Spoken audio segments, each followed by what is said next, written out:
Permasalahan sampah di seluruh daerah, tak terkecuali di Bandar Lampung, menjadi persoalan penting untuk diatasi. Sebagai informasi, perharinya masyarakat di Bandar Lampung bisa menghasilkan sampah mencapai 700 hingga 800 ton. Kendati begitu, ada salah satu upaya dari DLH Pemkot Bandar Lampung yang terbilang unik dan inovatif guna mengurangi limpah sampah. PLH Kepala DLH Pemkot Bandar Lampung, Feni Devia Lesti, mengaku saat ini pihaknya sedang fokus membudidaya maggot. Menurutnya, budidaya maggot bisa dimanfaatkan guna pengurangan sampah yang mencapai 800 ton tersebut. Ia menjelaskan, maggot-maggot yang dibudidaya tersebut nantinya bisa memakan sampah-sampah organik. Diketahui, lokasi budidaya maggot yang saat ini sedang berkembang itu berada di Jalan Pramuka, Kelurahan Rajabasa, Kecamatan Rajabasa.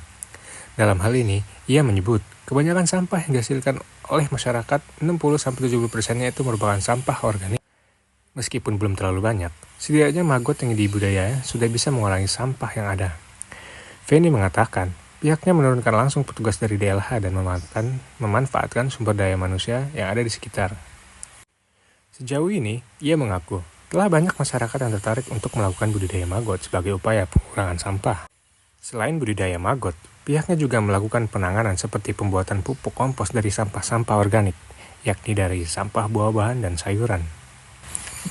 Sampah-sampah yang ada di Kota Bandar Lampung yang telah saya sampaikan tadi ada sekitar 780-800 ton per hari, itu telah beberapa kita tangani. Salah satunya adalah dengan melakukan budidaya maggot, di mana budidaya maggot ini adalah makanannya untuk perkembangannya itu adalah sampah organik, di mana sampah yang dihasilkan oleh masyarakat itu sebagian besar antara 60-70% adalah sampah organik.